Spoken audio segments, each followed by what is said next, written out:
Hey guys, sorry I'm a little bit late. Still in Mercury retrograde. I'm Island Turtle. Welcome to BOMISpirit. This is going to be the weekly intuitive astrology reading for August 26th to September 1st. Also, because I was running late, I didn't actually finish my notes, but it's all in here and it's all in here. So we're mostly just gonna, you know, wing it. I like to have my notes because it just helps to keep me like organized and on track, but also because we actually don't have a lot of aspects going on. It's actually relatively straightforward. We do have some really important transits that are happening. I know one that we're all excited about, Mercury going stationary direct, that's for sure. But we're going to get all into that. Now, if you're new, welcome. Don't forget to like, subscribe, share, comment, all that good stuff. If you're not into astrology and you're just here for channel messages and cards, there will be a timestamp for this after this post, of course, because we're live right now. And of course, if you're into astrology, we do that first. Okay? Okay. Hope you guys are comfy, got your coffee and or lunch and or dinner. I don't know what time zone you guys are in. Anyone reflecting on Pluto and Capricorn since 2008 energy? I could see why you're asking that. Glad everyone is resting. Yes, yes. I know you guys are feeling the shift though.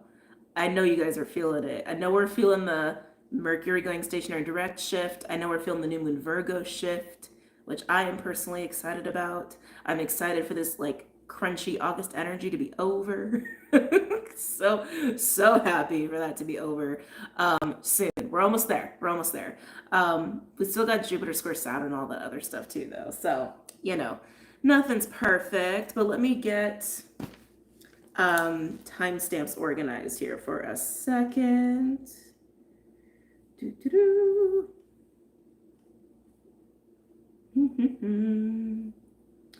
Okay, so actually, I'll put dates here. I'll put date transits right there. Yeah, cool. Okay, let's start this at 2 minutes and 30 seconds. Again, if you're watching this after it has been live, there are timestamps, okay? Quantum leapy. I don't want Mercury retrograde to be done. It's been so good for me. Oh, good. I'm glad it's been good for you. I mean, it's definitely been an eye-opening one for sure. It's been like a bit of a super Mercury retrograde, if you guys know what I'm trying to say. I know I've been learning a lot, so I'm sure you guys have been too. Let me adjust the timestamp actually. Okay, so on that note, let's go ahead and get into the overview of the week. Just a quick little paraphrasing of what to expect, what to focus on. So this week, Mercury going stationary direct in Leo, of course, along with Pallas Athena being in Scorpio, are actually the keys, I would say, this week to having a smooth running week, okay? To finding your ease through things. Now, this week, the particular themes are research, emotional intelligence, intellect being the key word here in the word intelligent. Well, intelligence being the key word in emotional intelligence. This is definitely a week where researching, planning, organizing is very supported, very well aspected. There is some like confusing energy going on, and we'll talk about it, but there's a lot of Neptunian sort of shadow stuff kind of playing out, and not just with one planet, with multiple planets as well. So just know when it comes to relationships, your emotions, also money is really big this week too. If you allow like doubt and fear and illusions to creep in, it's not going to do you any justice. But like I said, Mercury and Pallas Athena are the keys here. Both of them will help with discernment and clarity as long as you're really leaning into your own intelligence, but also emotional intelligence. And even when I'm speaking with emotional intelligence, I'm also speaking to empathy. Empathy is wrapped up in that, but it's also your ability to see through people, okay? And also look at things from a bigger picture and not to let your emotions get out of control, and like always bringing a sense of like practicality and realism to whatever it is that you're dealing with. But again, this week, research, planning, organizing, it's a superb week for that. So just utilize that, especially if you guys are really focused on money at this time or you're wanting to. You may even start to feel that pull anyway, just because we have that energy this week. But again, when it comes to money and investments and all of that stuff, this is a week to research, not execute. This is not a time to start new investments. Also, not an ideal time to start new romances either. There may be a big pull to that as well. We'll get into that. But just know that if it's brand new or it's like, ooh, should I like get back with that person? Probably not. Probably not this week. There is a lot of karmic energy there too.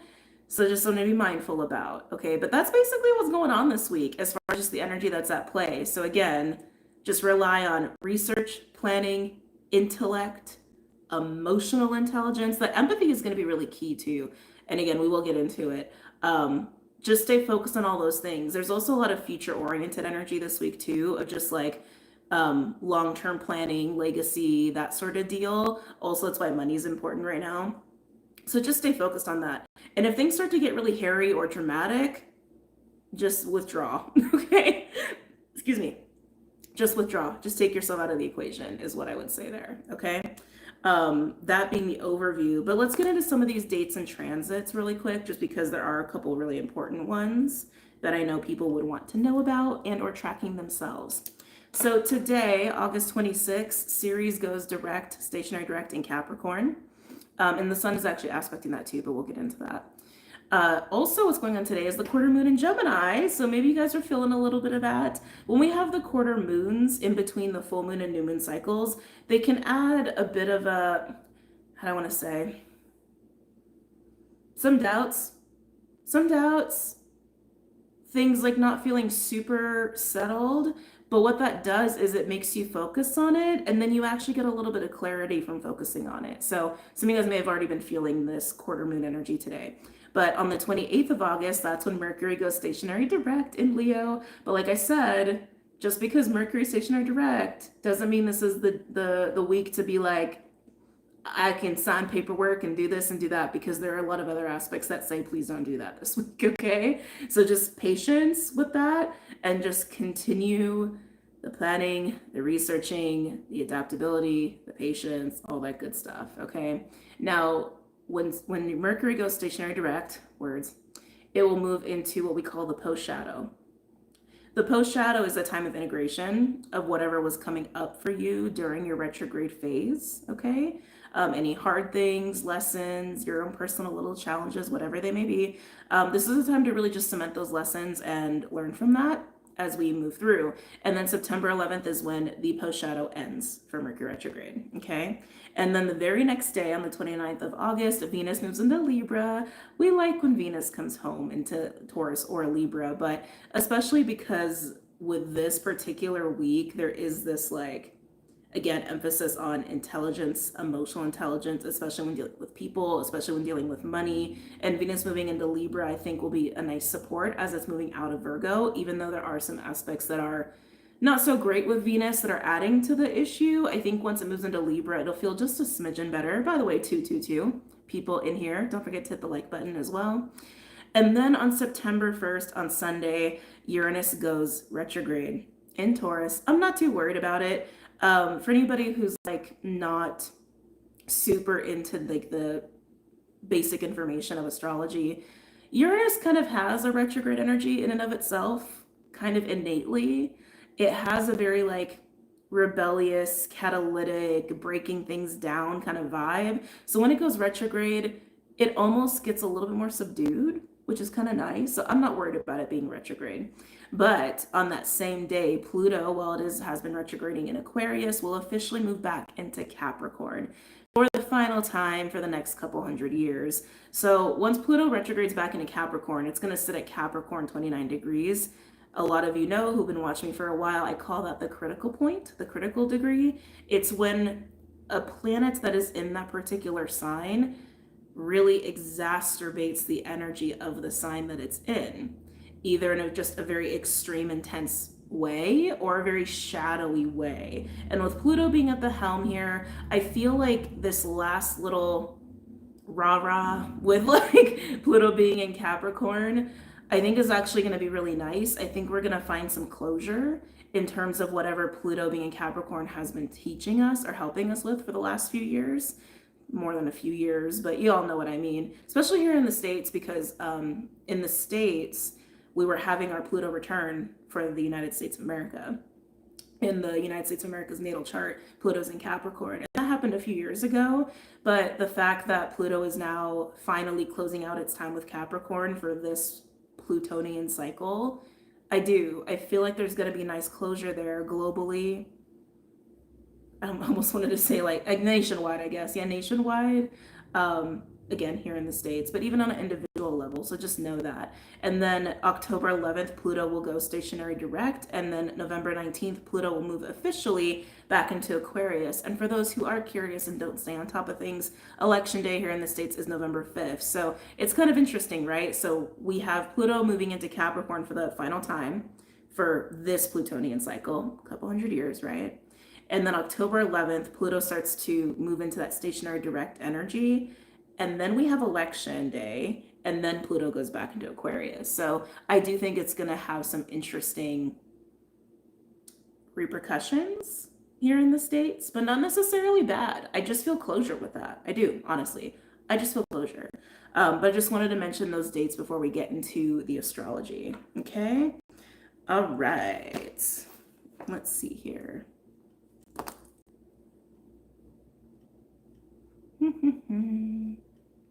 I'm sad I don't have my fancy notes, but I have my rough notes. And my rough notes will be just fine. So, getting into the astrology, like I said, we don't actually have a lot of aspects happening while we have a lot of transits happening. They are different. But the first little batch I want to talk about is really centered around Mercury. Well, Mercury, Mars, and Jupiter. So Mercury is going to be sextile Jupiter this week while also trine Chiron, which is conjunct Eris. Okay, so you have Chiron and Eris working together in Aries. They've been doing that for a hot minute. They're going to continue to do that for quite some time. Okay, and they've been working with Mercury for quite some time. And especially since Mercury's been retrograde and is now going stationary direct, they're all kind of still relatively close to each other. So Mercury in Leo, trine Chiron and Eris in Aries, while Mercury is also sextile Jupiter in Gemini. Now, at the beginning of the week, Mercury's aspecting Mars a little bit. That's kind of there. And in the beginning of the week, Mars is also aspecting Chiron a little bit, which is kind of interesting. So, like I said, I do, in the beginning of this video, I do believe that Mercury is a key, one of the keys here to just finding some ease with this week. Because when you have Mercury sextile Jupiter, it can bring about positive thinking, but it can also really enhance your mental activity, your mental capacity, your level of intellect, and how you're communicating and where you're communicating from. Honesty is really important this week too. Just keeping yourself honest and making sure that you aren't slipping into any Neptunian shadow stuff, which again we'll get into in a bit, because it's here. It's definitely here this week. It could be really easy to do that, but just stay on task, stay honest, and stay direct. Okay. Mercury working with Jupiter also brings about a very charismatic sort of vibe that we all could be in at this time. And it's also really, really great for future planning and doing a lot of research, especially with Jupiter being in Gemini. So awesome sauce, right? We love that. Now, what's an added bonus here is this trine to Chiron, because any unique perception, beliefs, your unique life experience has an easier time being heard at this time and being utilized at this time as well. And also with Mercury being in Leo, there's a little bit more of an emphasis on leading and being a captivating speaker. I don't think I said that right, but y'all know what I mean. Also emphasized on that as well. So all of that is really, really great. So just lean into Mercury, lean into that Leo energy a little bit this week, wherever that may be in your house, in your houses. Words. I would say look between 20 and 25 degrees, but that 21, 22 degrees are really significant this week for Mercury, but definitely lean into that. Now, speaking to the Neptunian shadow, all this week, Mars is also square Neptune, which is not great. That's one of my least favorite aspects, to be honest. And it actually is going to get stronger next week. On September 3rd is when it peaks. But that square between Mars and Neptune, that totally brings out the shadow of Neptune. And like not the great shadow. I mean, great shadow. Y'all know what I mean. It can bring about on one end of the spectrum like doubts, fears, insecurities, paranoia, like things like that. I think someone said overreacting. That's very much in line with Mars being square Neptune. And on the other end, it could actually create situations where people feel a little bit more comfortable being disingenuous. I think that's how you conjugate that. And also being willing to be manipulative, but using the falsity of kindness to get away with things or to get what they want. I know, not so great. Just like, it's really not like my favorite aspect, especially with Pisces and Gemini being in the mix. You get the shadows out of both Gemini and Pisces between a tough aspect of Mars and Neptune. It just reeks of let me play with your mind, let me play with your emotions kind of a deal, or even just our own emotions and mind kind of playing tricks on us. But again, the saving grace here is actually through Mercury, because while Mars is doing all of this, Mars is also working with Eris and Chiron too, along with Mercury. So Mercury's kind of like the bridge here. Okay, honesty. Okay, honesty, big super key. And also improvements with communication, especially with the fact that Mercury is moving out of its retrograde phase, but also research, intellect, emotional intelligence. Emotional intelligence is huge here. Again, empathy is part of that, because even if someone tries to be all manipulative or playing mind games or whatever, the reason people do that is because they're doing it from a hurt place. That's really the only reason people do that stuff, because they've been conditioned to. And so if you are able to get into a place of empathy, you can see that. Doesn't mean you're going to allow someone to snell you, right? Right? But just you can see that and not take it personally, because with all this like shadow Neptunian energy, it can be really easy to, one, misconstrue things, right? Even if someone's not really up to something, but even if someone is, like, of taking it really personally and getting really upset. Or you can like just stay in kind of like a King of Swords, Queen of Swords kind of vibe, and just be like, or King of Cups, yeah, or King of Cups vibe too, right? And just be like, okay, I see what's going on here. I am intelligent enough to navigate this, and I'm going to accordingly, right? And with the Mercury working with Chiron, while Mars is also working with Chiron under these energies, if there is any hurt happening, spotlighting it, talking about it, could actually do miracles and wonders this week. But it definitely requires a bit of bravery to do that. I can like, even just feeling into it, it's kind of a bit of anxiety there. But if you're brave enough to do that and speak on your own stuff and even try to get someone to like meet you at the table, but just with like blatant honesty and empathy, great things can happen. Not everyone's going to meet you at the table though. And again, that's also where emotional intelligence comes into play, of just recognizing who your audience is and like, oh, they're really just out to get something. And even if I'm trying to work this out with them and they're not having it, they're not having it, right? So it just kind of is what it is. So that's what I have to say about that. Now we do still have Jupiter square Saturn and Saturn opposing Orcus. The Saturn opposing Orcus, I really just feel this needing to really have a lot of integrity and needing to be accountable to that. Also, some health and self-care is involved in that. And if any of you are learning anything this week or are very like studious this week, that also speaks to that. This is a great week to be a student. This is a great week to just dive in and just like bite off as much as you can chew as far as things you want to learn. Not taking what you learn and doing something with it yet, but learning. This is a week of learning, okay? For those who are unfamiliar with the square between Jupiter and Saturn, we've been under that influence. That peaked on August 19th, and that will peak again, I do believe, in November. Don't remember the exact date, but I do believe in November. And for those who have the astrology posters, you should already know those dates because that'll be on there. And we still have them available if you guys are curious. But Jupiter square Saturn is a sense of restriction. It's really Saturn and Pisces restricting Jupiter and Gemini.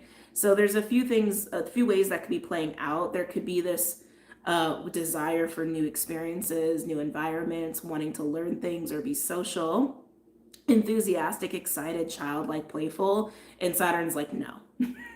Saturn's like, you can, but maybe not in this way. You can, maybe not to that extent. You can, but maybe not right now, right? However that's looking for you. While Saturn is really teaching us patience and adaptability and faith and trust, how to emotionally detach and let go and forgive and heal and have discipline as far as our own like spiritual practices and creative endeavors and things like that, okay?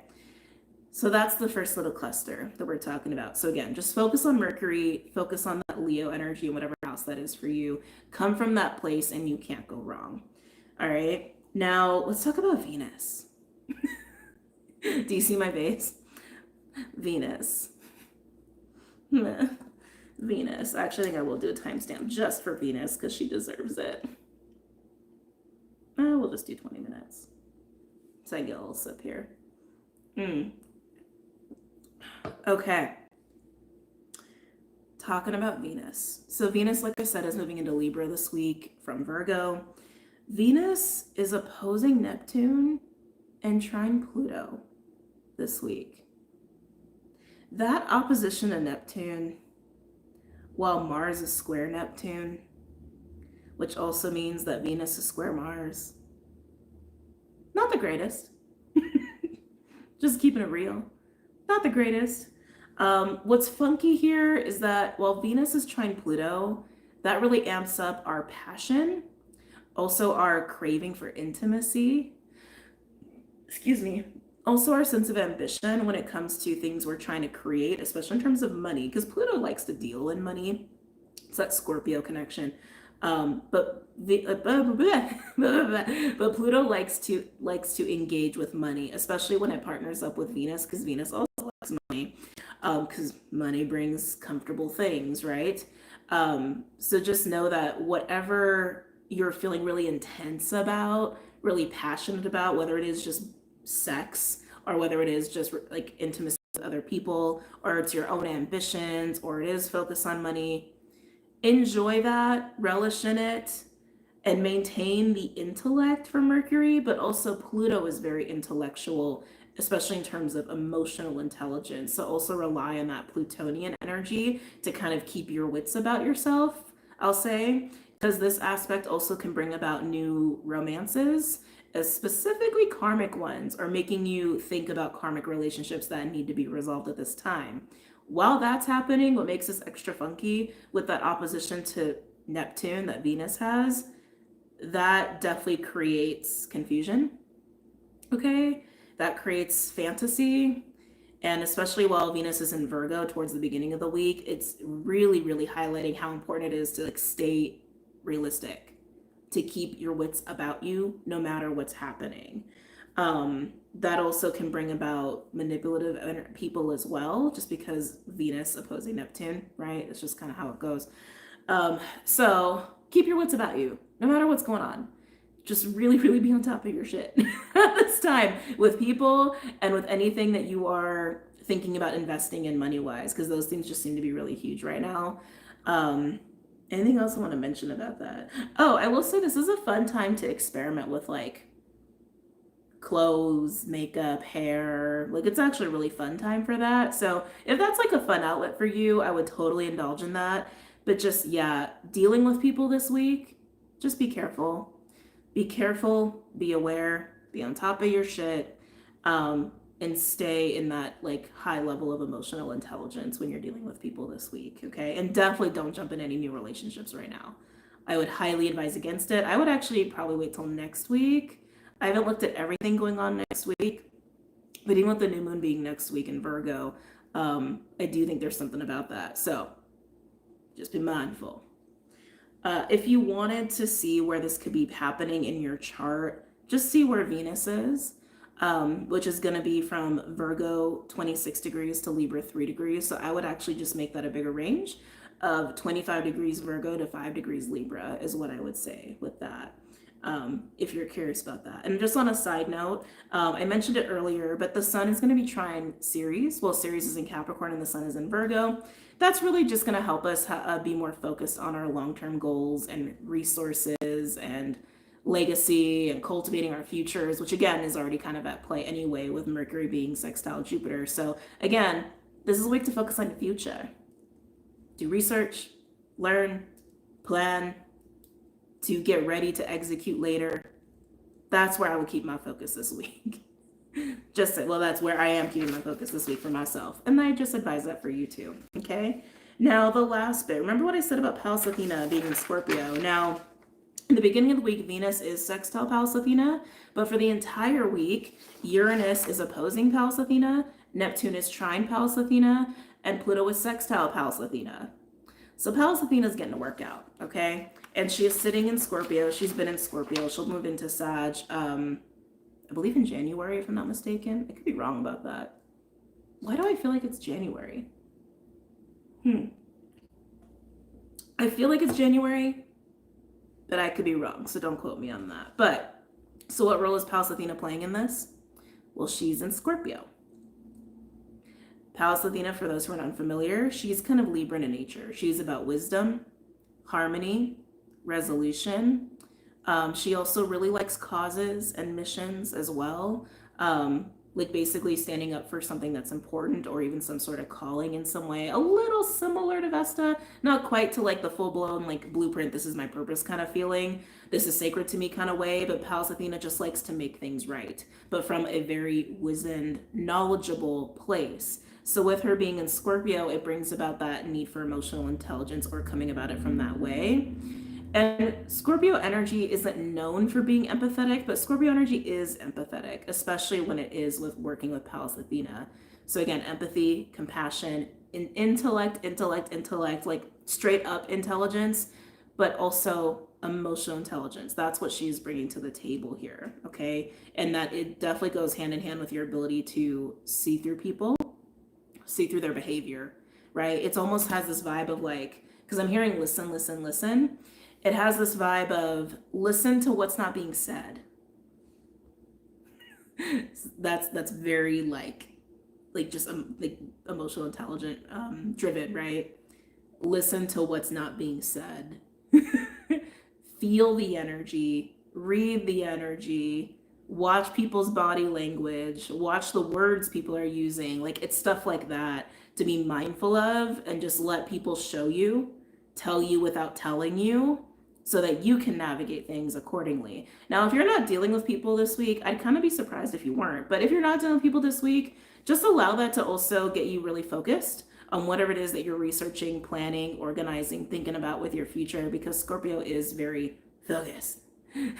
Scorpio's got that like target-eyed laser focus and just kind of digs for information. Right? So just allow that to help you as far as uncovering things that maybe you struggled to come across before, as far as answers, solutions, things like that. Okay. But yeah, that's kind of all that's going on this week. That's it. That'd be it. I will be live this Saturday at 2 p.m. Pacific. I had to try to recall that. At 2 p.m. Pacific on Patreon. Sorry, my brain. Really having trouble talking today. I will be live at 2 p.m. Pacific this Saturday on August 31st to talk about the new moon Virgo on Patreon. There, it's done. I got it out. I was able to get it out. I am going to do a collective read, and then we will feel out whether or not we do groups. I'm just kind of playing that by ear every single week that we hang out and connect. But I do want to do a collective read for sure. Okay? Get a little sip on here. Seems like a good week to just be an observer. Yes. Because on the flip side of that, I will say, while I've been emphasizing a lot of like, watch people while you're dealing with people, you also got to watch yourself too. Anyone can slip into that messy Neptunian energy this week. Anybody can. So if you start feeling paranoid about certain people, unsure, doubtful, kind of scared, just, deal, right? Just work on your stuff. And be accountable for that, right? Especially if you start to think about mistakes, because that could also come up with, Mars square Neptune, is like thinking about your mistakes too much. Like think about like Mars is the way we take action, and then Shadow Neptune's like making us reflect on how we've taken action before. So you could like question things you've done in the past, especially in terms of relationships, or question things you've said or certain choices you've made. Doesn't mean that any of them were wrong. It just, you might think that you were wrong. But again, that's where we need to be accountable to ourselves. So it is a good week. I think this is a great week, honestly. It's like, especially if you guys are like focused on foundations, legacy, new things, and trying to figure out how to approach those new things, this is a great week for that. Relationships and money are just where it gets funky. And more so if you're actively engaged or getting into new situations this week is where it can go really sideways. But observing, researching, taking in information, perfect. Perfect. Okay? Where's my chapstick? I know I threw them over here. Sorry, my lips are so dry. I swear I have my chapsticks over here. It's been a bit of a hectic day already. Sorry guys, give me a second. Darn it. Okay. All right, never mind. It's just really distracting when my lips are like dry. All right. No applying for new jobs. You could apply for new jobs. I wouldn't. Well, okay. Hold on. You can apply for jobs. If you get a job offer, I mean, you have to stay within the deadline of their offer, right? But it's more about like getting into commitments. Applying for a job is not a commitment. Saying yes to a job is a commitment, right? So like there's a difference there. But again, we have to live life, you know. It's like we can't always be like, I can't do it because Mercury's here for this week. So just can you give me another week? Like we can't live our lives that way, right? So, you know, just try to do the best you can within these energies. So let's go ahead and, yes, get into the collective read here.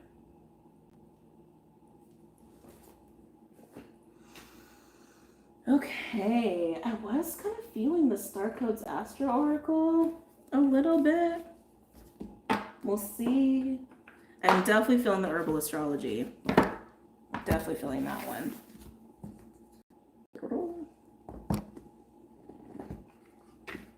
By the way, if you're new, all the decks that I use are linked below for your convenience, okay? Okay.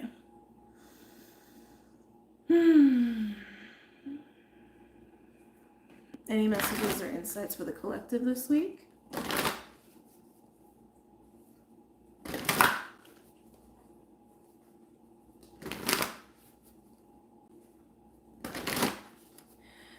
They're bringing up hurt feelings is what they're bringing up. They're bringing up hurt feelings. I feel like that's all Neptune. That's all Neptune. They're, oh goodness, how do I want to go about this? There's a line. Hold on, that's not the best way to say this. Hold on, it's so hard sometimes to communicate like the messages that want to come through because they're so like, I feel like big picture concepts.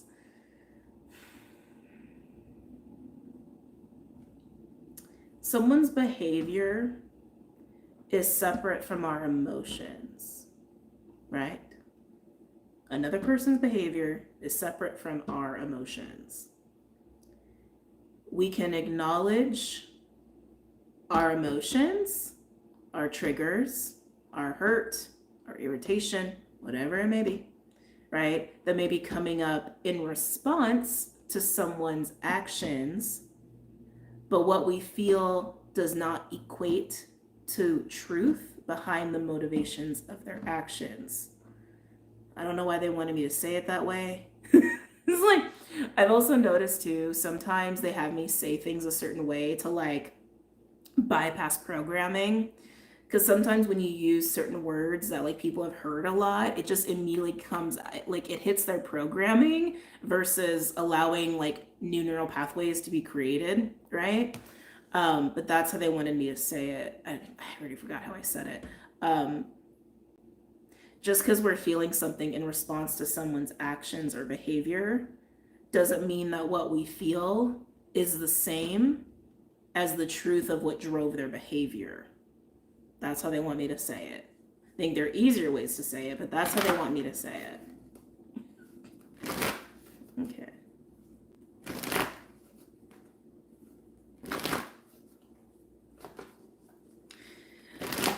They're bringing up individualism. So in terms of this Mercury key, right? I was saying like Mercury and Pallas Athena are the keys this week to like having a little bit more ease and grace with this week. Triumph, even if you want to say, oh, I don't want to say this. When engaging with other people, dealing with other people, I think especially this relates to Uranus too, because Uranus is opposing Pallas Athena. Yeah, hold on, I'm just trying to grab it.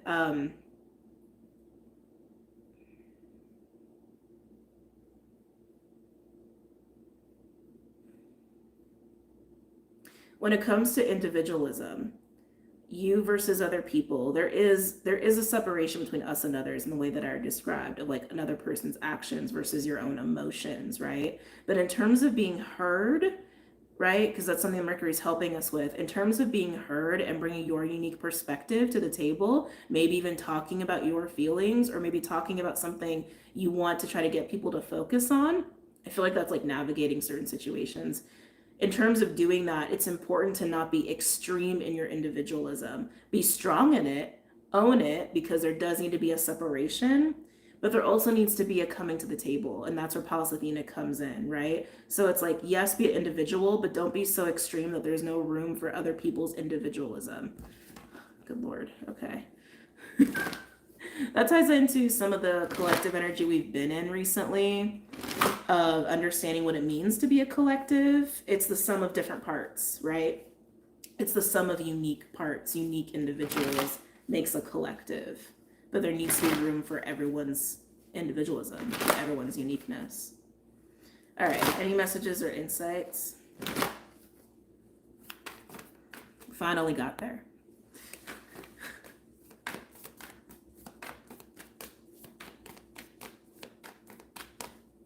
How some words can shift our consciousness. Yeah, oh yeah.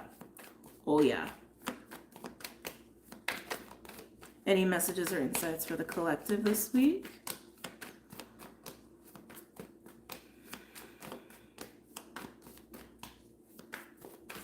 Giving me tigers and lions. Okay. Getting tigers and lions.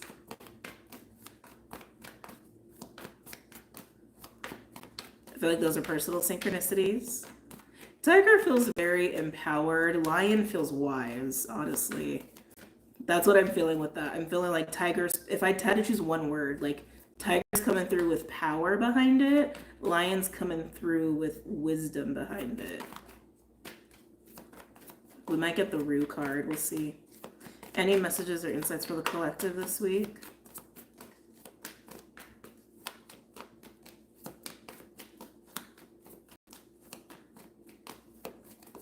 Yeah, some of you guys are gonna have to like ninja your way through conversations. I can feel that. I can feel that. Hey Marcy! I feel like it's been a bit since I've seen you. Hope you're doing good. Wow, they do not want to give me any cards yet. Any messages or insights for the collective this week? Thank you. Ooh. Mm-hmm. Ooh, I like it. Oh, it pulled on my sacral, that last card. Okay, so we have Mandrake with 45, breaking down to a 9 with sensuality. Neptune and Venus, which are literally opposing each other this week. I can never say this one. Paudarco, with Metamorphosis, the Moon and Pluto, which the Moon is moving from Gemini to Leo, I believe. Yes. Gemini to Leo, which means towards the end of the week, the moon is going to be sextile Pluto, actually. And right now it's trine Pluto. I mean, it's moving out of that really fast because the moon moves really fast compared to the other celestial bodies that we monitor. But the moon and Pluto are also aspecting each other this week as well. And then we have Lavender with Weaver, with Mercury. So I love that the cards are coming out with celestial bodies that are super active right now. I just love it. But the fact that all three of these came out together, all three of these have to do with sexual energy, sensuality, and creation. All three of them. I mean, even the imagery says it all, right? I look at it. I mean, it's just like crazy. Lavender has a bit of a like spider cultivating, weaving your reality, like putting pieces together, planning, organizing, which again, we already knew was present this week. Mandrake has more of that pulling like life force that we use to create, right? It's like motivation, confidence, passion, which we also know is part of this week as well. And then with Metamorphosis right in the middle, it's like, I feel like it really is just a week where we're taking what it is that we do want to focus on and we do want to plan and we do want to get together and just making that happen, which is exactly what I was saying our focus should be on anyway. So I'm glad to see the cards out here just confirming that, and just we're weaving our realities. We're continuing to do that. It's definitely a continuance. I don't feel like there's a whole lot of new ideas coming in here, new desires. I feel like we've spent months diving into what desire even is as a collective, and we've just been running with it. So clearly, we're still weaving our realities from our desires, and that's beautiful. Love it. Love it, love it, love it. I'm going to pull a couple cards from the Star Codes Astro Oracle for the collective, and then I do think we're going to move into groups or elements. They're not telling me yet. All right, cross that bridge when we get to it.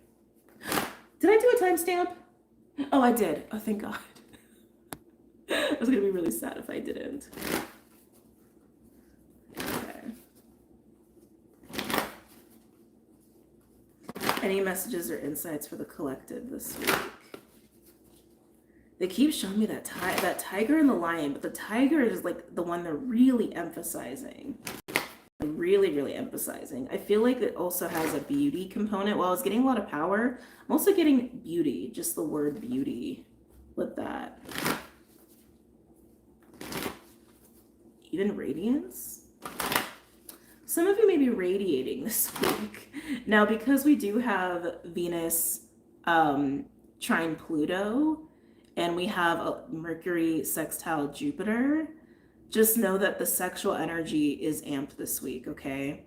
But that also can include your ability to attract somebody. So some of us are probably going to be a little bit more enticing this week than normal, because there's something radiant about that vibe too.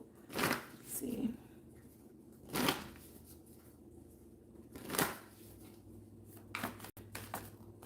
Any other messages or insights for the collective this week?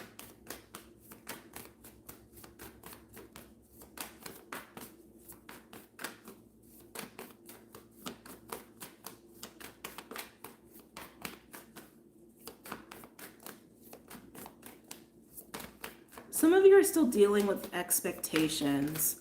Yeah, I can feel that. Some of you are still dealing with expectations. Expectations is funky, right? As long as you're not attached to those expectations, because I think sometimes expectations help us, like, follow through on something, right? I feel like expectations sometimes get us over the hump or get us to point B from point A. But if we are overly attached to expectations, sometimes we can also just restrict ourselves. So it can feel like you guys are battling expectations a little bit. Ooh, okay. So we have dignified with strength coming out here on Mandrake. Ooh, I like that. I like that. I just keep feeling mana with that, with the Mandrake card, and I feel like dignified coming out with strength is emphasizing that, fortifying. Thank you. Yeah, it's fortifying that. It's fortifying that. Some of us may have a rush of vitality. Yeah. Some of you may experience a rush of vitality, and it's part of that. It's part of that mana just kind of rushing in to be utilized. Use it. Use it.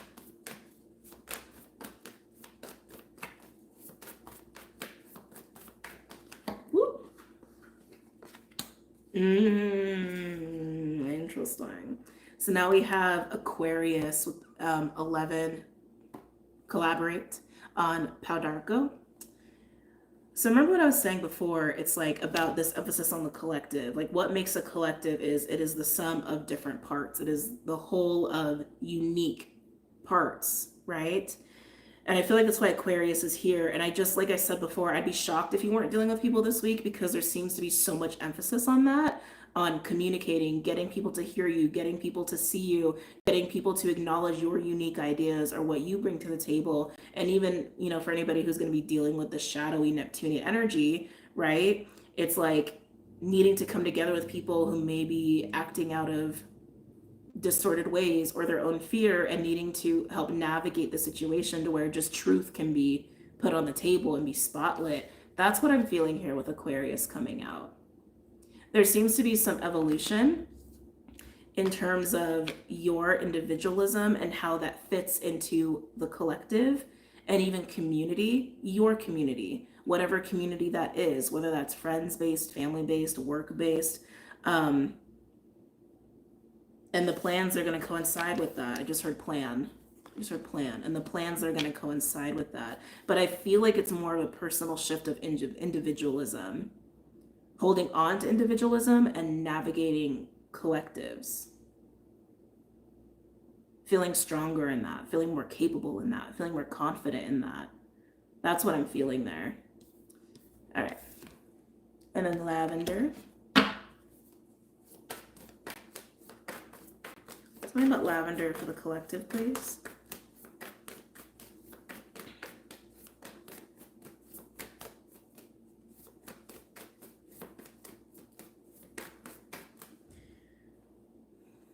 Something about music. Music may be playing an important role for you this week. Yeah, music may be playing an important role for you guys this week. I'm also getting drawn back to listen again.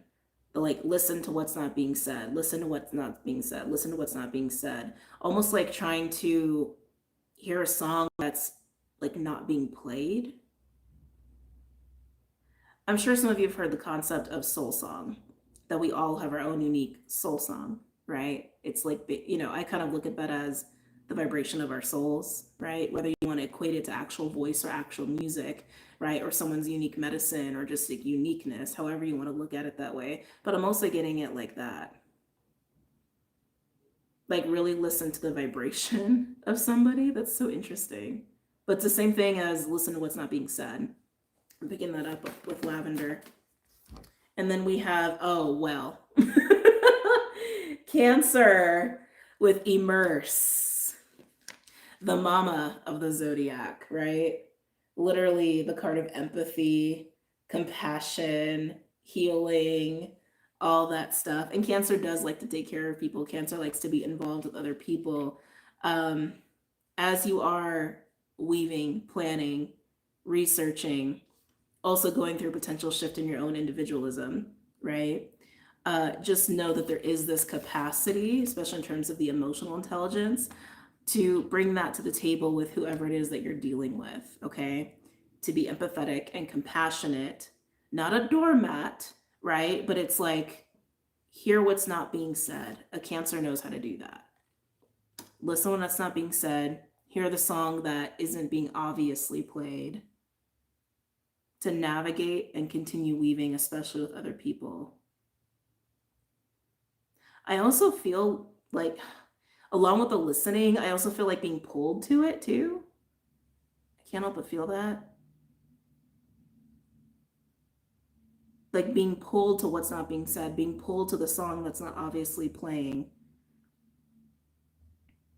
Yeah, there's a pulling happening. Some of you may feel called or pulled to go into certain environments or deal with a certain person. It's a pull. It's a pull. Remember, there's some of that going on too, just because with Pluto hanging out with Venus, there's definitely some of that. But yeah, if you feel pulled or called to somewhere, someone, to something, I would definitely follow that and see where it takes you. Just keep your wits about you. Keep that emotional intelligence on as you do that. Okay? Yeah, I just heard spinning the web. So much emphasis on the spider energy too here. Okay. Very interesting for the collective. Very interesting. All right, let me feel into how they want me to navigate with groups or elements. Let me see here.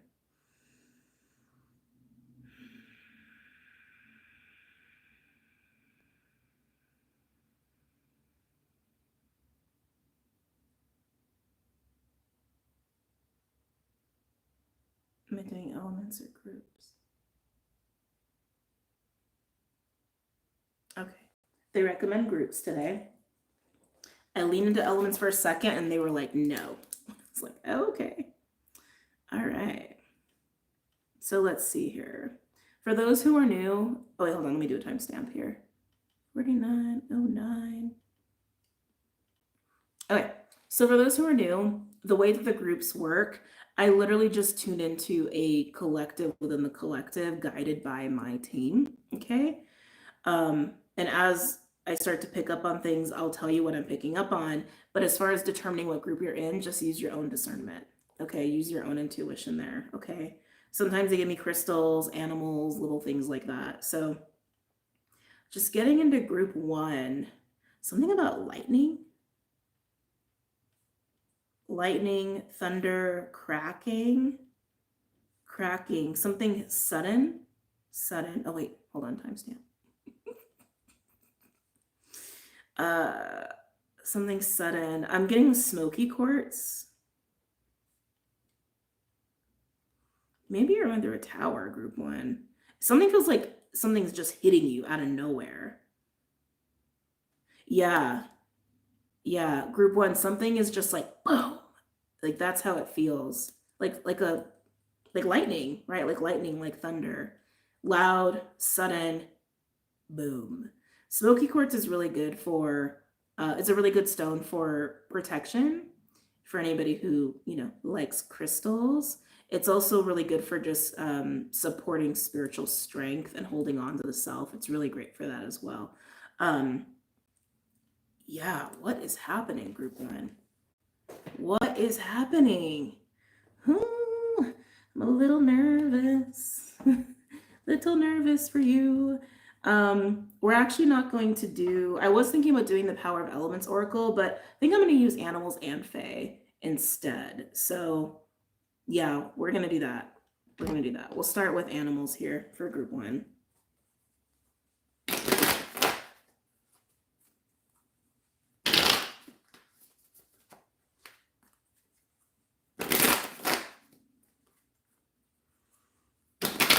Any messages or insights for group 1?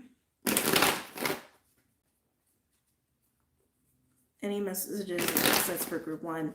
I know this is like a really random thing, but it's just something I saw. You may even have a crystal break out of nowhere, but like break in half. I don't know, that just wanted to be said.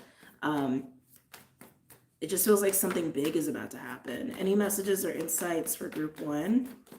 And I wouldn't be afraid of this. I wouldn't be afraid of it. It doesn't feel like anything that you need to be fearful of. God, that's been coming out for everybody. I swear, how many times have I seen this guy in like the last week? Bat helps us to transition. Bat also helps us to see the light in the dark. Okay. Which is going to be helpful, group 1, if something is hitting you out of nowhere. I'm really drawn to the moon in this card right now for you. Yeah, it feels like your intuition is going to be really important. Your intuition is going to be your best friend this week, group 1, is what I'm gathering with that. It almost feels like the bat is coming to you. That's really strange. Never felt that before.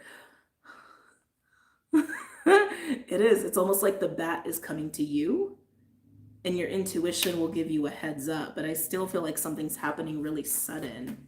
That is so bizarre. Any other messages or insights for group 1?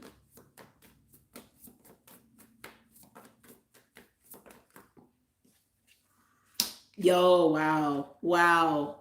Hawk coming out. When Hawk comes out, that's my spiritual guidance card in this deck. It's basically like spirit guides being like, hey, go this way, turn left, turn right, we got you, we're guiding you, we're helping you. And the fact that's coming out with Bat, where I'm like, something's coming. Someone is coming. And even with the moon, I was feeling like your intuition will help you. Then we literally have like the card of like spiritual guidance coming out to help you with this. Wow. Can I get one more? Like, who am I reading for? Can I get one more, please, for group 1? Or all we're missing is the buffalo. So you got 2 more. Oh, I just got chills on that one. Okay, group 1, I think you're in for a little challenge. Doesn't have to be anything you gotta worry about. But we have Nightingale and Earthworm. This is what you're gonna be guided to do. I wanna say in reaction to something shocking. That's what I feel. I think something sudden and shocking is coming your way. I don't think you need to be afraid of it. I just think it's like, it just happens really fast, or it comes in really fast, or just something about it feels like it's catching you off guard. Now, like I said, if you really lean into your intuition, that might give you a heads up.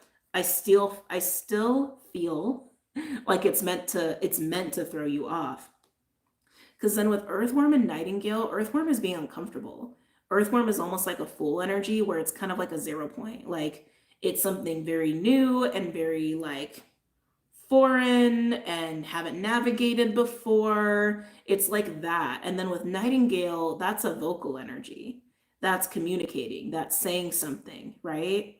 That's what Spirit's guiding you to do, is to say something in a situation where you've never navigated this kind of situation before. I just feel a high level of discomfort with this, a high level of discomfort of speaking on whatever it is you need to speak on or saying whatever it is you need to say. This feels like one of those ninja moments that I was talking about earlier in group one. It feels like it's happening with you. And with that, I keep getting, it's like something's coming to you. Someone's coming to you. And Spirit's like, yes, like we're here letting you know, put your eyes and ears on, because you're going to need to react in a way that you're not used to reacting, or you're going to have to say something in a way that you're not used to communicating or navigating. That's what I'm getting with the Earthworm and Nightingale.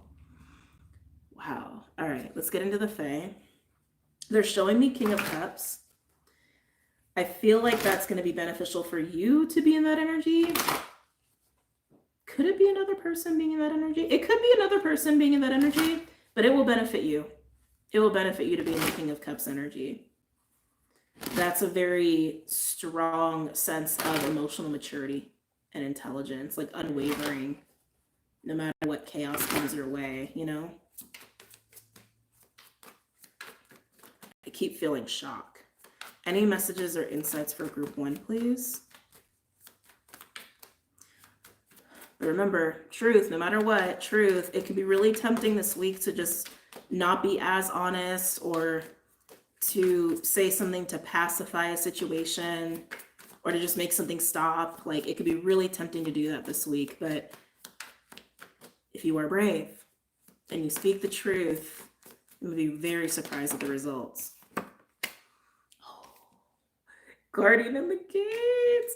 I'm just getting nervous. I can just feel the anxiety coming along with Bat.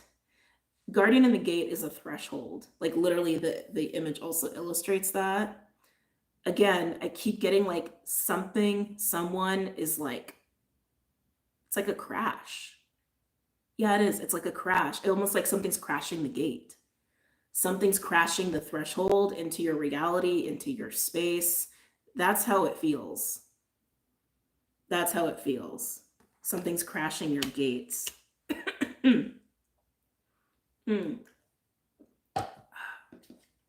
Okay. Any other messages or insights for group one? Definitely be working with some Smokey Quartz. Smokey Quartz and like maybe some Apatite or Kyanite. Oh. We got a Shadow Fae. I can never say that word. Bodacious.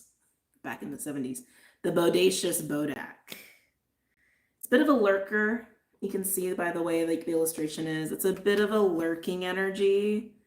Even the way it's like looking at the gate, your gates. Again, this is not meant to instill any kind of fear at all. I think you guys are going to handle it just fine. It's just something's just crashing your gate.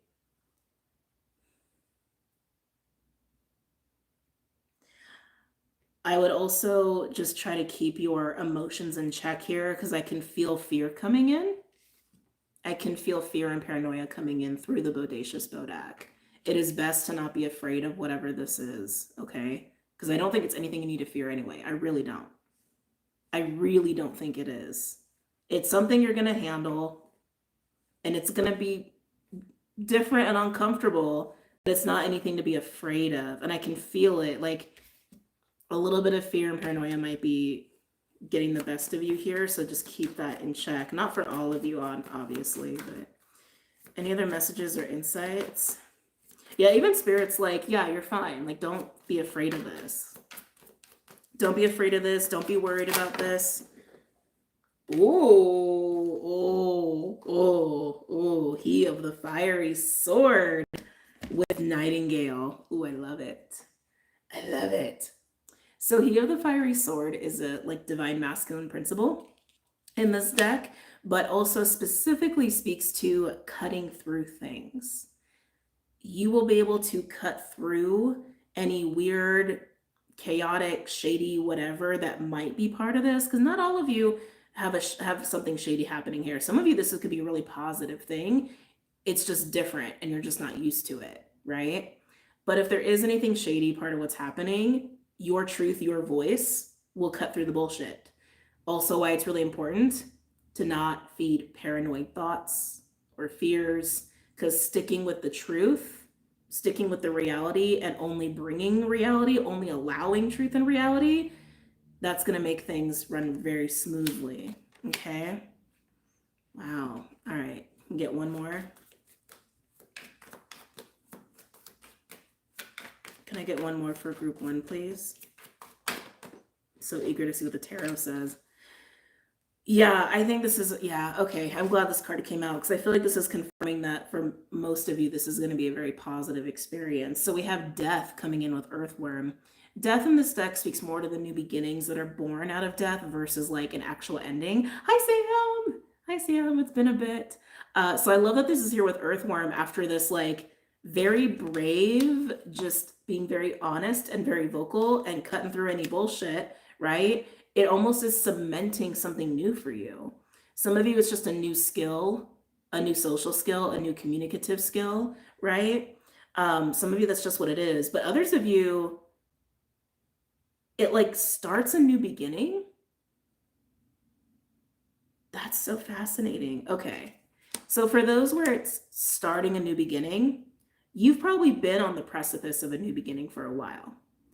Like you could taste it, you could feel it, it's kind of there, kind of not, and then Mercury happened and you're like, oh, I guess it's not happening, right? It's like, it's got that vibe to it, like a delayed beginning. Your beginning hasn't been delayed. Your beginning hasn't been delayed, it's been waiting for this moment. Something about cutting through the bodacious bodak cements your new beginning. It's like the gun that goes off at the race.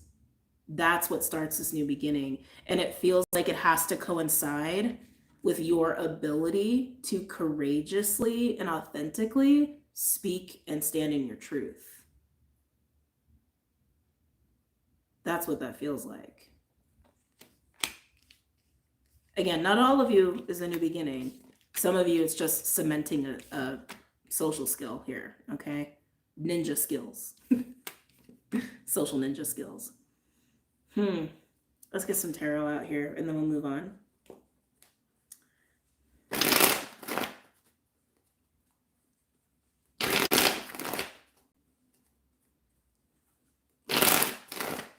Yeah, wow.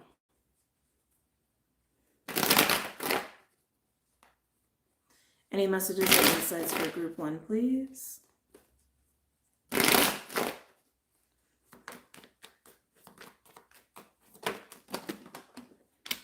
I'll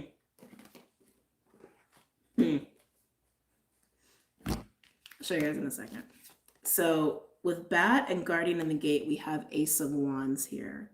Like I said, something's crashing your gate. Something's breaking through your threshold. Normally it's the opposite with these two cards coming out. It would be you're rising past a threshold. You're like breaking out of a blockage, which I think it could be a consequence for some of you, especially where it's cementing a new beginning. But more than anything, I feel like something's breaking through your gates and coming into your reality. Ace of Wands being here, there's a lot of energy behind it. There's a lot of passion behind it, which is making me think it's a person. Okay. It's making me think it's a person and not just some random solo event with the Ace of Wands being here. And then we did have a couple other cards peek. Show you one. It was 3 of them.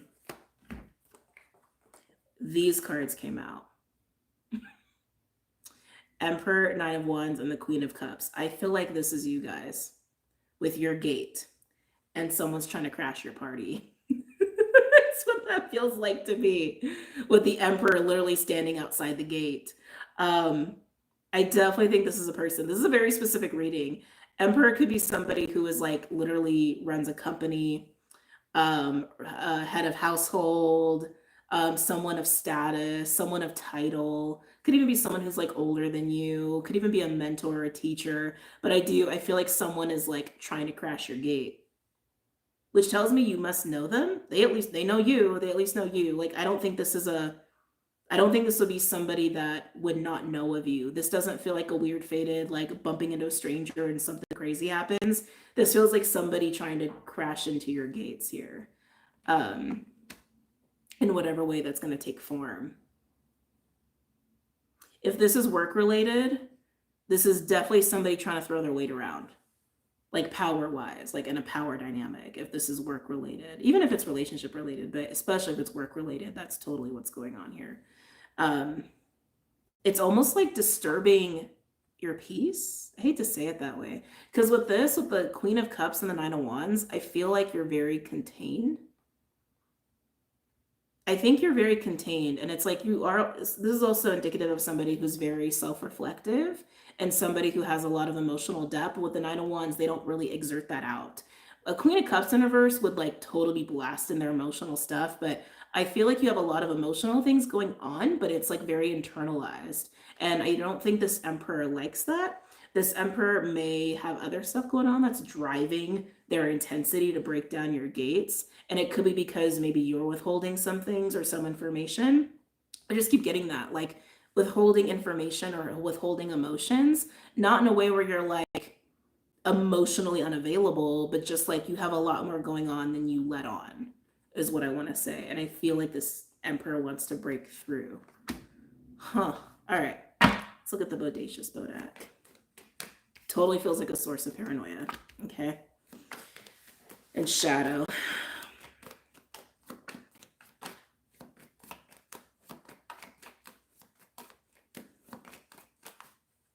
Yeah, it does. It feels like this Emperor's trying to break some sort of barrier, boundary, silence is what I'm getting with. Oh my God. Okay, this is a very specific reading. Empress. We now have Emperor and Empress on the board. And again, I do think you're more in this kind of like feminine energy than anything. So this is your vibe over here. Again, don't let fear creep in. Don't let paranoia creep in. If anything, I think the Emperor is bringing some of that. But the way they come in might be so jarring that it might be easy to slip into that. But Spirit's trying to guide you through this, okay? Can I get a couple more cards with the Empress? Yeah, you've been focused. You've been focused on things. Eight of Pentacles, Queen of Cups, Nine of Wands. Like Eight of Pentacles is forging. It's putting in focus, discipline, effort, and time, and money, and energy into cultivating something for you. Thanks for the supportive comments. These readings make me realize how collective energy is. Oh yeah. Oh yeah. Oh yeah. But yeah, you've been focused. Can I get one more with the Empress, please?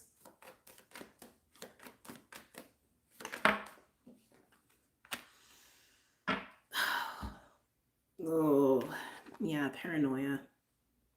Nine of Swords coming in after that.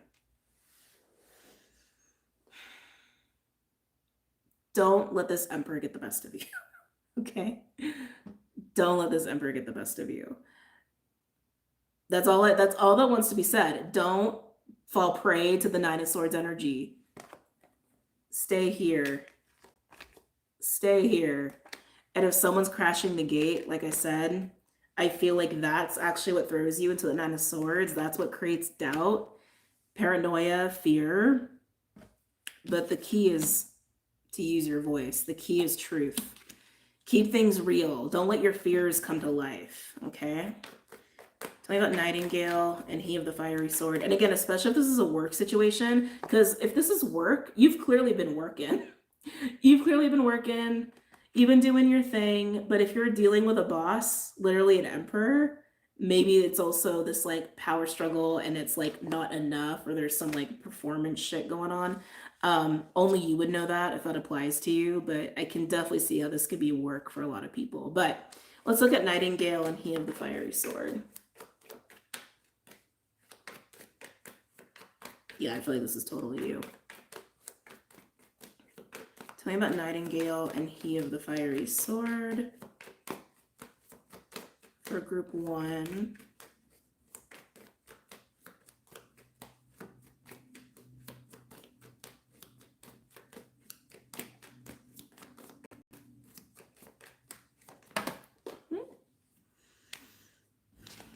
Well, calling a spade, that's what I see here. Nightingale and He of the Fiery Sword with the Three of Swords. I feel like you're highlighting truth on the discomfort of the situation. Sometimes Three of Swords is not always about pain or heartache. Sometimes it's literally about discomfort and something that just doesn't feel right or doesn't feel pleasant. It's literally between the 2 and the 4, right? So 2 is like being in a state of needing to decide what truth you want to align to, what's true for you, what you want to really act from.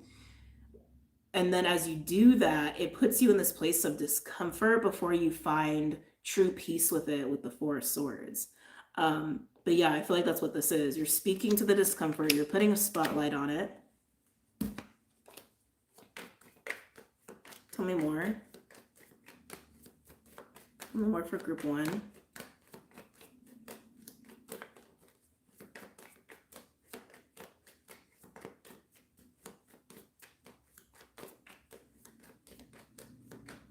I feel like this is triggering your own fears of like adequacy, performance, value, success. Like that's what I'm getting. I think you're going to cut through your own fears in dealing with this Emperor. Tell me more about Nightingale, He of the Fiery Sword with this Three of Swords, please. Let's see what we got.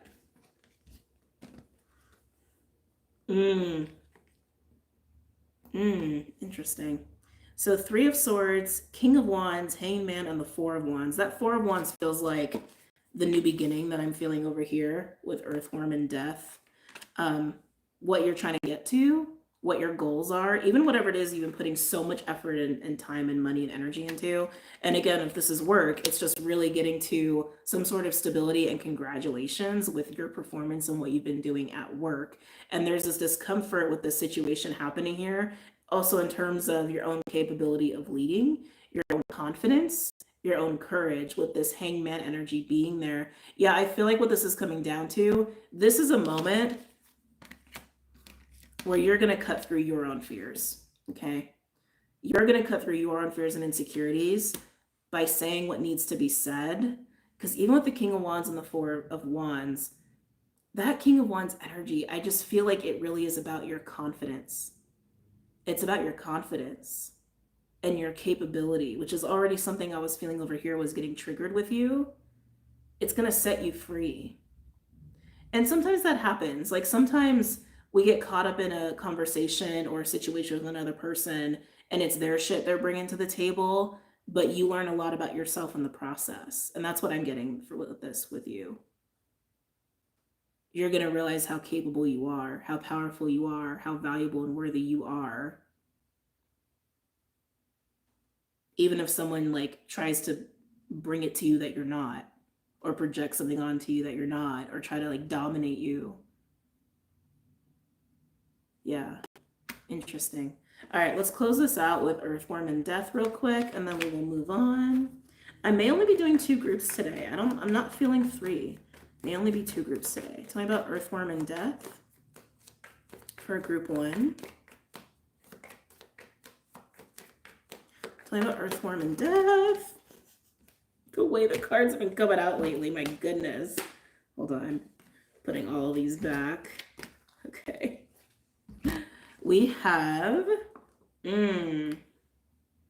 Page of Cups, Hermit, and the Seven of Swords. That Page of Cups, I feel like, is also reflecting the Nightingale, which did come out with Earthworm. But Page of Cups can be a card of innocence to me personally. It could be inner child energy, but it's very emotionally honest communication. That's what it is. It's emotional honesty, which you are clearly exercising here with the Nightingale. And it's triggering this moment. It's triggering this new beginning. And with Hermit and the Seven of Swords being here, there's also this, yeah, it's like you're realizing something about yourself. It's also highlighting what's been holding you back. It's highlighting what you have been struggling with as far as achieving that Four of Wands out of whatever energy you've been exerting in the Eight of Pentacles. That's what I'm getting with that. Yeah. Yeah. Some of you have had issues with confrontation, or you may struggle with confrontation, and this is you getting over confrontation. Okay. Either way, it ties back to value, self-esteem, worth.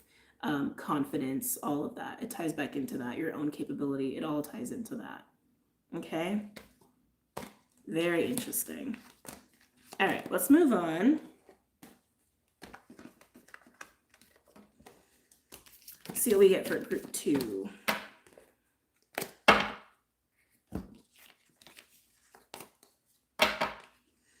All right, a little sippy sip first. All right. Group 2.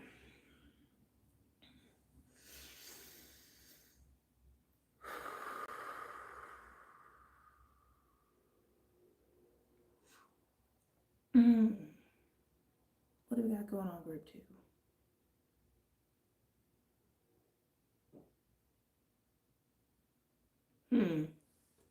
Okay. So group 2, similar to group 1, I feel like you're in Queen of Cups vibes. Hold on, let me do a timestamp before I forget. I feel like you're in Queen of Cups vibes. I'm just feeling a lot of gratitude, to be honest with you. Yeah, that's all I'm really feeling with you. I'm just feeling a lot of gratitude, a lot of compassion. If anything, I think you may struggle with just like maybe not getting too overwhelmed by all of that. You're feeling a lot. Oh, Sam, thank you. Oh, I've never seen that one before. Looks like a hippo. Thank you. Thank you for the $5. Yeah, I just think you're feeling a lot for a lot of people right now or this week. It feels a little bit like being overwhelmed by emotions. And not scary ones, not fear. It's just like feeling a lot. Just feeling a lot. That's what I just keep getting with you. Rhodonite's coming through.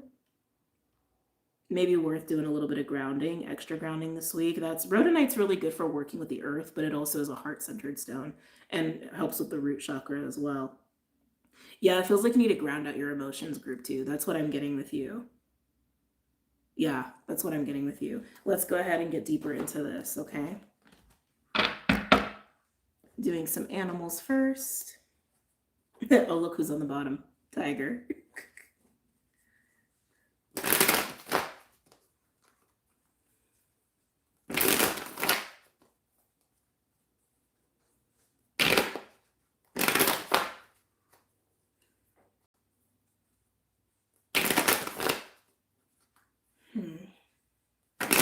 Any messages or insights for group 2?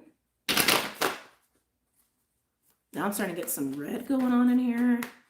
Any messages or insights for group 2?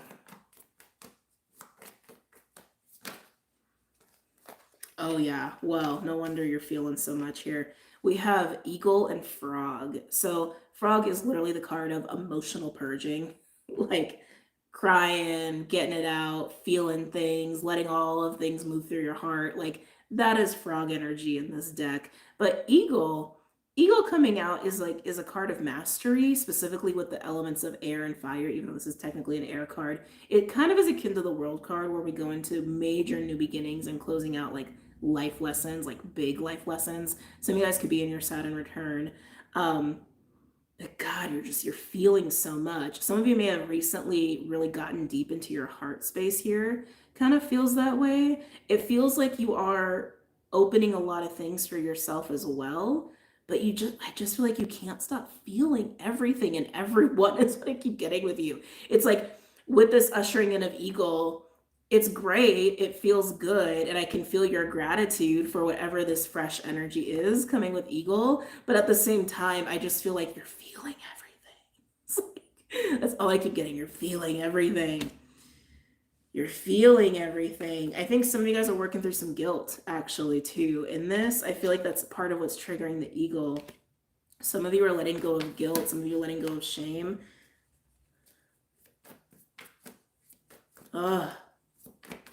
Any other messages or insights for group 2? Wow, the greens are really sticking out here as well. We have Moth. So also a little similar to the first reading.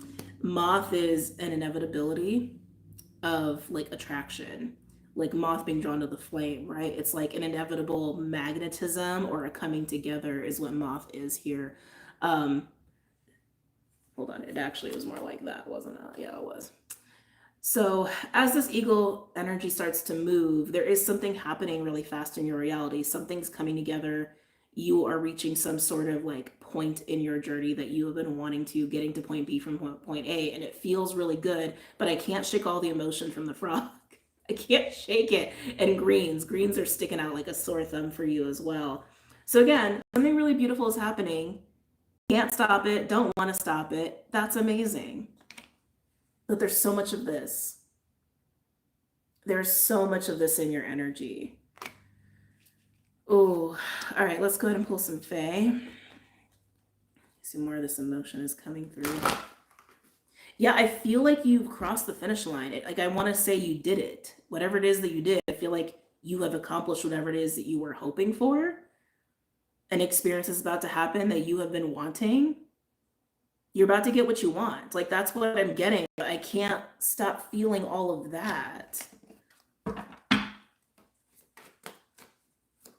I don't think winner's guilt is a thing, but it's like that's what I would equate it to. Like, you're happy about eagle and moth. I can feel it. You're happy. You're elated.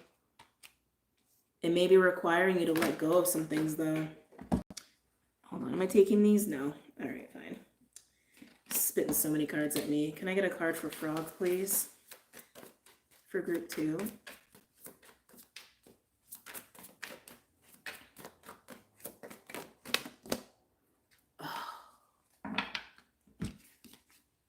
Man, it's interesting too because Pluto is moving back into Capricorn and it is offering closure.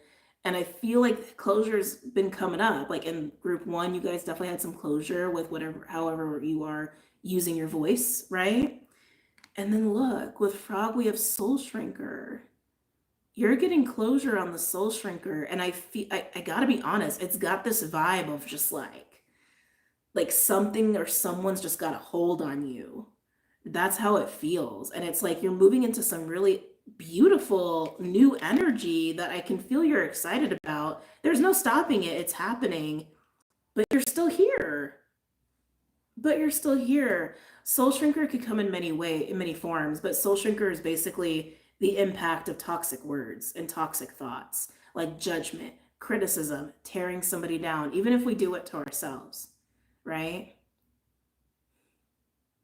I feel like you're letting go of maybe a long life cycle, maybe like years long, or maybe even it's a lifelong pattern of having this kind of relationship with yourself. Some of you, it actually represents a specific person or maybe even a group like a family. And you're saying goodbye. You're saying goodbye to that way of being, to being subjected to that. But I feel like it's really hard for you to like let go or walk away. Like it's got a hold on you. And I just feel a lot of guilt with that. Someone could be guilting you, shaming you, but it's time to let that go. And you know that. I just keep getting it's got a hold on you. Very interesting. Can I get a card for Eagle, please? For group 2. Can I get a card for Eagle for group 2? Well, kind of goes hand in hand very well. Singer of Initiation. That's literally what Eagle's about, right? Eagle in this deck is the World card. I would say that is very initiatory, right? Because the World is like opening up a whole new book of lessons and growth opportunities. That's what the World card is, and closing a whole book. So yes, a closing of initiation or starting of initiation, that goes perfect with Eagle. And it's time, and I keep getting it's what you have wanted. I also want to say you're being initiated out too, which is weird. You're being initiated in and you're being initiated out. But it's really away from that, but you're having such a hard time letting that go. Let's look at Moth. Can I get a card for Moth, please, for group 2?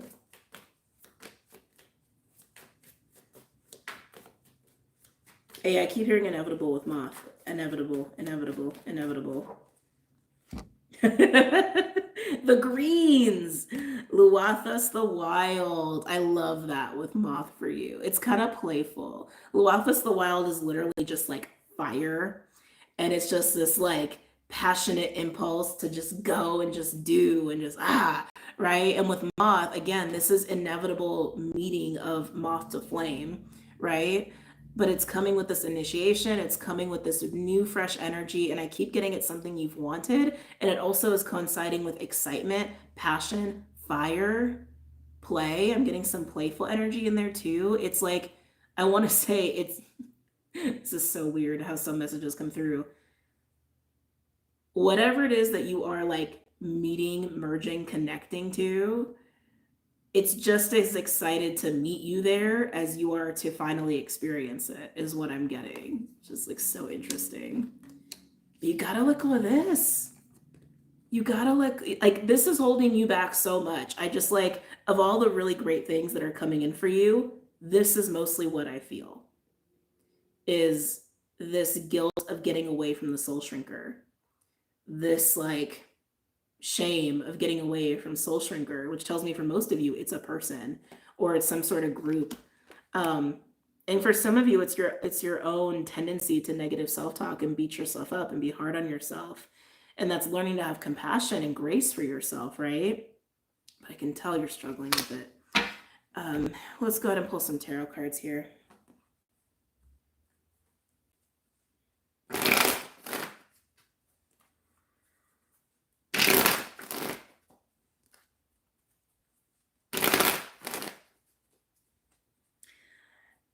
For those where this is representing a person or a group you need to get away from, I know this is going to sound funny, but it's just how messages come through. For anybody who's ever seen Roger Rabbit, and if you haven't, y'all need to see Roger Rabbit. I love that movie. Totally from my childhood. There's a line that Jessica Rabbit says, "I'm not bad, I'm just drawn that way." I love that line. That was coming up here. I feel like for those where this is a person or a group, I feel like there's just a lot of projected and judgment and criticism. I do. It's like I'm not bad, I'm just drawn that way. Like, you're not a bad person, you're just you. Like, you're just you. And this energy is just shaming you just because, you know. Definitely if this is a person or a group. Tell me about Frog and Soul Shrinker.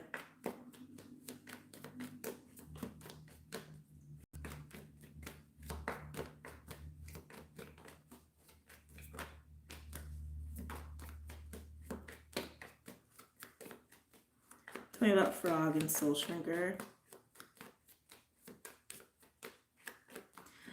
I can't, now this is pulling on me. I love it. I'm like, good. I want something else different to pull on me. Now this is starting to pull on me for you. There's adventure here. I can feel it. There's a little bit of like, ooh, what's gonna happen? What's gonna happen over there? Some of you guys, there's travel here too. I can feel that, like movement, like physical movement, physical changes. Some of you guys may move, some of you guys may travel to somewhere you've never been before. Some of you may go just like have some crazy fun with a friend or a new friend, maybe. New, I just heard new friend, new person. There's fun and an adventure waiting for you. I can see that. I can see that. I'm not taking it, but it felt as I was talking about Moth and Soul Shrinker. They said take it. Okay, fine, I'll take it for the Sun and the Star. So I'm going to leave that there because I keep trying to focus on Frog and Soul Shrinker. So let me get back to that. Frog and Soul Shrinker, please.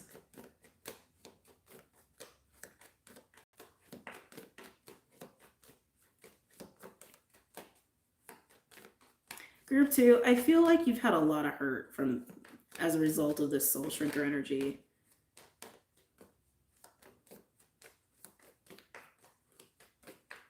Like, I want to say your innocence was hurt. Like, it's taking you time to recover innocence. Yeah, they said yes. And they said that the Two of Wands came out here. You got a choice to make. The fact that the Two of Wands is out here with Soul Shrinker tells me that you are aware that you need to purge this, but you haven't fully decided. You're still trying to let it go. You're still trying to let it go. And I keep hearing it's like, yeah, that recovery of innocence, recovery of innocence, recovery of innocence, that this was stripping you of. This person, this group, or your own just way of treating yourself was stripping you of. You got to make the choice. If this was a Three of Wands, I would say you put it behind you. Not quite. You know you need to. That is so clear. You're like, I should go that way now. Pretty sure I should be going this way now and not continuing with that. But you haven't fully done it. I've not fully done it. Can I get 2 more, please? Yeah. Seven of Cups. I know I'm getting repetitive, but it's got a hold on you. Seven of Cups is confusion. Confusion, options, overwhelm. This shadow Neptune energy this week is not helping by any means. I feel like the only reason you're confused or really struggling emotionally is because it's something that has been familiar to you or has been like projected onto you so much, or it's been like embedded in you. And sometimes those kinds of things, it's like when we let go of things that are unhealthy for us, but familiar, it can leave us a little bit of like in that place of, wait, who am I? Who am I now without that problem or without that person or without family, or who am I without that? You know, it's scary. It's scary. Can I get one more, please? Oh, thank you. Thank you. They just confirmed something for me. I was suspecting that too. For those where this is like a mindset or the way you talk to yourself, it definitely is a very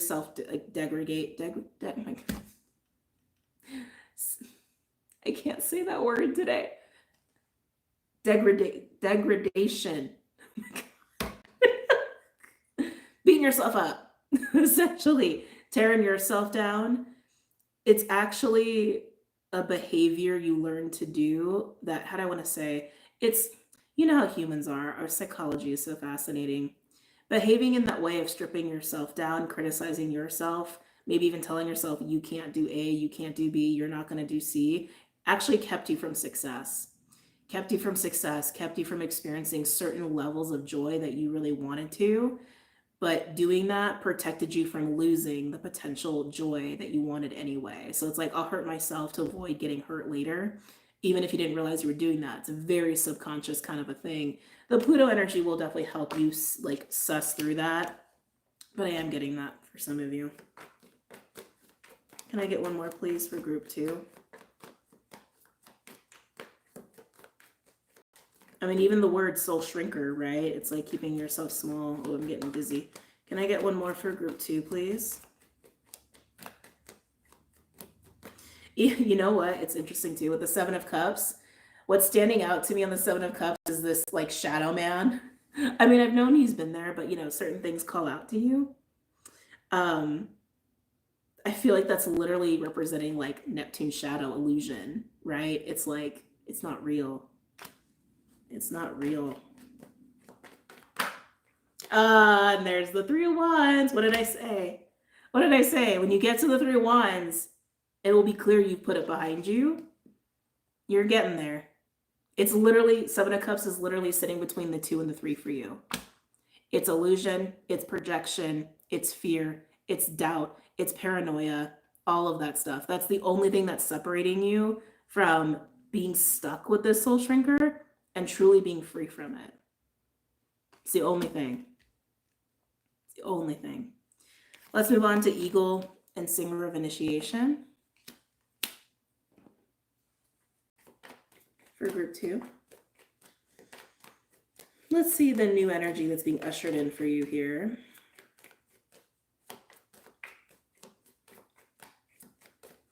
Yeah, okay, so interesting. So with group 1, it was like, okay, this is very similar. So group 1, that He of the Fiery Sword with Nightingale energy, right? That seemed to be initiating a new beginning. There is something very similar happening here with group 2. I can tell they're just different lessons. They're different lessons. Group 2, you deserve to be free of the soul shrinker. You deserve to be treated with respect and kindness. You deserve to be loved on. You deserve joy. You deserve good things, right? You also don't owe anyone anything, especially if this is a person or a group. You don't owe anyone anything.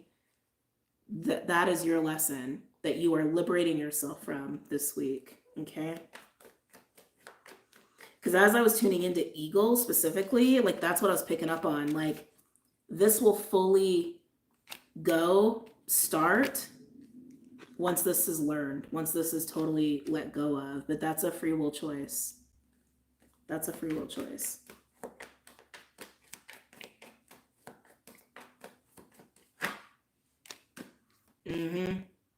Five of Swords, ego battles. Five of Swords is also an all or nothing, needing to take a stance. And I feel like you need to take a stance against the soul shrinker. That's what I feel. You need to take a stance against the soul shrinker. And sometimes we do have to get in Five of Swords energy. Five of Swords energy is not innately bad. It's just if we're like playing the ego battle game, right? But all or nothing with soul shrinker energy, I think is what needs to happen. You can't just have a little soul shrinker going on in your life because then it will just take over, because that's what it does. It's like a virus, right? Yeah, so standing firm. Even if you have to stand firm with yourself, if it's just like how you talk to yourself.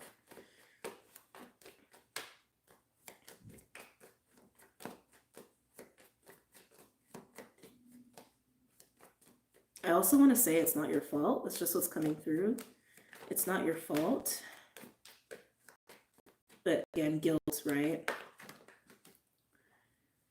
Yeah, wow.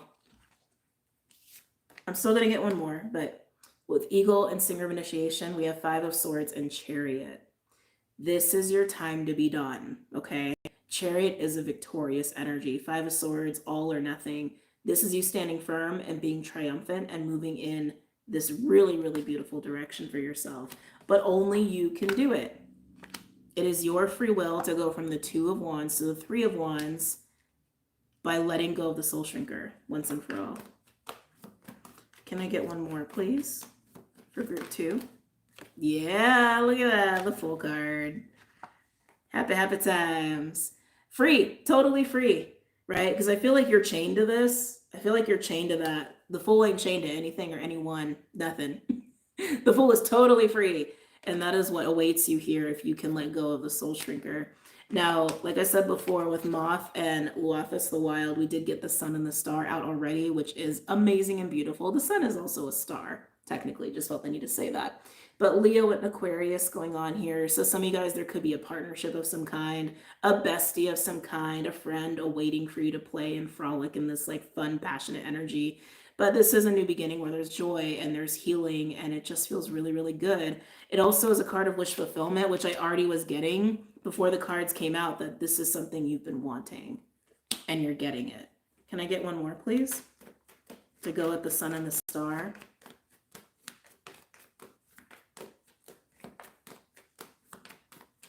Can I get one more for the Sun and the Star, please?